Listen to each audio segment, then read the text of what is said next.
अस्सलाम वालेकुम मोहतरम नाज़रीन। आई होप कि आप खैरियत से होंगे। आज हम आपको एक और दिलचस्प कहानी सुनाने वाले हैं जिसके बारे में आपने नहीं सुना होगा।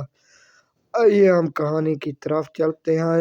एक जंगल में एक कौवा रहा करता था।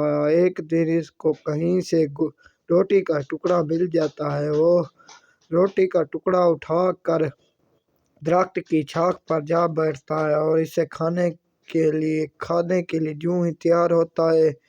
अचानक वहां से एक लोमड़ी का गुजर होता है। वो लोमड़ी कौवे के मुंह में गोश्त का टुकड़ा देखती है और सोचती है कि ये टुकड़ा मुझे मिल जाए तो कितना मजा आ जाएगा। हो जाती है और कहती है कि ए कौवे, तुम कितने खूबसूरत हो, तुम्हारे पैर कितने चमकीले हैं, तुम्हारी आवाज़ भी बहुत ज़्यादा खूबसूरत होगी। क्या तुम अपनी आवाज़ सुनाते हो? तुम जंगल के सबसे अच्छे गाने वाले जानवर हो।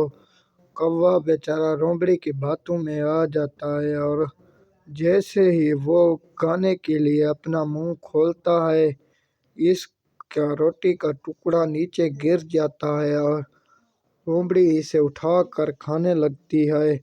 कौवा बेचारा मुंह देखता रह जाता है। इस कहानी का सबक ये है कि हमें दूसरों की बातों में आकर अपने आप को किसी भी नुकसान में नहीं पहुंचाना चाहिए। आई होप कि आपको हमारी ये कहानी पसंद आई होगी। इस जैसी मज़ीद कहानियाँ देखने के लिए आप हमारे यूट्यूब चैनल को सब्सक्राइब करना ना भूलें।